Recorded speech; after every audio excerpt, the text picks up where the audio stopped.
মতুয়াদের নাম বাদ ঘিরে ঠাকুরবাড়িতে চরম সংঘাত শান্তনু মমতা অনুগামীদের। ঘটনাকে ঘিরে ব্যাপক চাঞ্চল্য।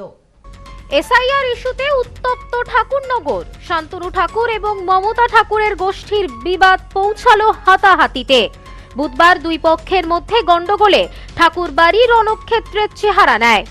মমতাপন্থী এক মতুয়া সদস্যকে হাসপাতালে ভর্তি করা হয়েছে। একে অপরের বিরুদ্ধে দোষারোপ করছেন ঘটনার জন্য।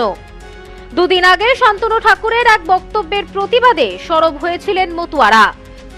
নাগরিকত্ব নিয়েও বলছে, আর মতুয়াদের নিশান নিয়ে মতুয়ারা গেছে, ডঙ্কা নিয়েও গেছে, সেটাকে বলছে ও আগ্নেয়াস্ত্র। ও মতুয়াদের দেখে ওর মুসলমান মনে হচ্ছে, রোহিঙ্গা মনে হচ্ছে, মতুয়াদের নিশানকেও আগ্নেয়াস্ত্র মনে করছে। ওর মাথা খারাপ হয়ে গেছে, মাথা ঠিক নেই, ভুলভাল বকছে। এতদিন বলেছিল যে মতুয়াদের হিন্দুদের কোনো ভয় নেই, এখন বলছে 1 লক্ষ মতুয়ার নাম যদি বাদও যায় 50 লক্ষ রোহিঙ্গা মুসলমানের নাম বাদ দিতে গিয়ে সেটাকে মেনে নিতে হবে।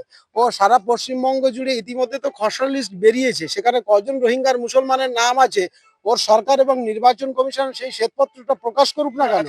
শান্তনু ঠাকুর একটি সভায় বলেছিলেন, এসআইআর এ যদি 50 লক্ষ মুসলিম ও রোহিঙ্গার নাম বাদ দিতে গিয়ে 1 লক্ষ মতুয়ার নাম বাদ যাবে।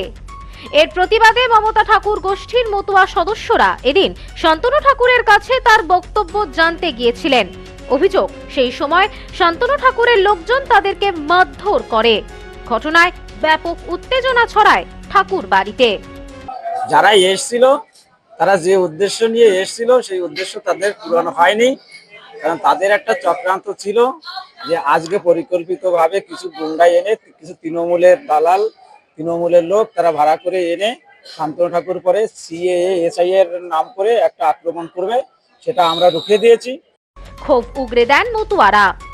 এই বিষয়ে মমতা ঠাকুর বলেন, শান্তনু ঠাকুর বলেছিলেন 1 লক্ষ মতুয়ার নাম বাদ গেলে আমার কোনো আপত্তি নেই। এর জবাব চাইতে মতুয়ারা গিয়েছিলেন। তাদের ওপর আক্রমণ করে শান্তনু বাহিনী। বেধড়ক মারধর করা হয়। মতুয়ারা মতুয়া বংশের সন্তানের কাছে জানতে গিয়ে মার খেয়েছে।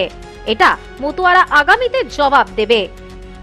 শান্তনু ঠাকুর 2-3 দিন আগে যে কথা ও বলেছে যে 50 লক্ষ মুসলমানের বাদ যায় যদি, তার ভিতরে রোহিঙ্গা, তাহলে 1 লক্ষ মতো বাদ গেলে আমার কোনো আপত্তি নেই। তার জন্য এতদিন ধরে যে মিথ্যে প্রতিশ্রুতি দিয়ে এসেছিল, সিএতে অ্যাপ্লাই করলে নাগরিকত্ব পাবে, টাকা নিয়ে কার্ড বানিয়েছে, হিন্দু কার্ড বানালে মতুয়ারা নাগরিকত্ব পাবে, তাহলে আজকে ও সেই কথা বলছে যে এরা বাদ পড়লে আমার কোনো আপত্তি নেই। যাদের ভোটটা তো ও নিয়েছে, তাহলে তারা আজকে জানতে চাইছিল যে তার আপনারা জবাবটা দিন, যে কেন আজকে এই 1 লক্ষ মতুয়া যদি বাদ পড়ে যায় তার জবাবটা আপনি দেবেন। তাই চাইতে ওরা গেছিল, এবং সেখানে উল্টে শান্তনু ঠাকুর, বিজেপি এবং সভাপতি, এটা আমার কিছু বলতে হবে না, আপনারা মিডিয়া ওখানে ছিল, সবই একবার পুরো টেলিকাস্ট হয়েছে। আমাদের হাতে কোথায় আগ্নেয়াস্ত্র ছিল, কোথায় তারা কোন অস্ত্র নিয়ে গেছিল, তাদের হাতে কোনো কিছু ছিল, এটা তো টেলিকাস্ট হয়েছে। এটা তো আমি বললে হয়তো মিথ্যা ধরে, কিন্তু যেটা মিডিয়া একার সামনে ছিল, তাদের সামনেই ঘটনা ঘটেছে, তাহলে মিথ্যা কথা দিয়ে তো সবকিছু করা যায় না। অন্যদিকে শান্তনু ঠাকুর বলেন, কিছু মানুষ অস্ত্র নিয়ে বাড়ির সামনে এসে গালাগালি দিচ্ছিল। আমাকে আক্রমণ করতে আসলে প্রতিবাদ করেছে এখানে থাকা মানুষেরা। হুলিগানকে সাজিয়ে পাঠিয়েছে এখানে, রীতিমতো এখানে এসে অকথ্য ভাষায় গালাগাল, থ্রেট এই সমস্ত করেছে। যখন আমাদের লোক প্রোটেস্ট করতে গেছে তখন ওরা এসে আমাদের উপর চড়াও হয়েছে। চড়াও যখন হয়েছে তখন দুই পক্ষের যে সিচুয়েশন হতে পারে সেই সিচুয়েশন এখানে হয়েছে। কারণ কোনো কিছু সিনক্রিয়েট না করলে, কোনো কিছু তৈরি না করলে তো মানুষ তার কোনো উত্তর দেয় না। স্বাভাবিকভাবেই যে উত্তরটা আজকে ওরা দিতে এসছে সেই উত্তরটা ওরা খেয়ে গেছে। Bureau report, news no man's land, Thakurnagar. মোবাইলের জগতে আজও সবার সেরা চিরশ্রী মোবাইল। যে কোনো কোম্পানির মোবাইলের জন্য আসুন, আমাদের এখানে রয়েছে খুব সহজে ফাইন্যান্সের মাধ্যমে মোবাইল কেনার সুবিধা রয়েছে। পুরনো ফোনের বদলে নতুন ফোন নেওয়ার সুযোগ। এখন এই সুবিধা পাবেন আমাদের বনগাঁ এবং চাঁদপাড়া দুটি শোরুমে। চিরশ্রী মোবাইল, যশোহর রোড, বনগাঁ ও চাঁদপাড়া পাটপট্টি মোড়।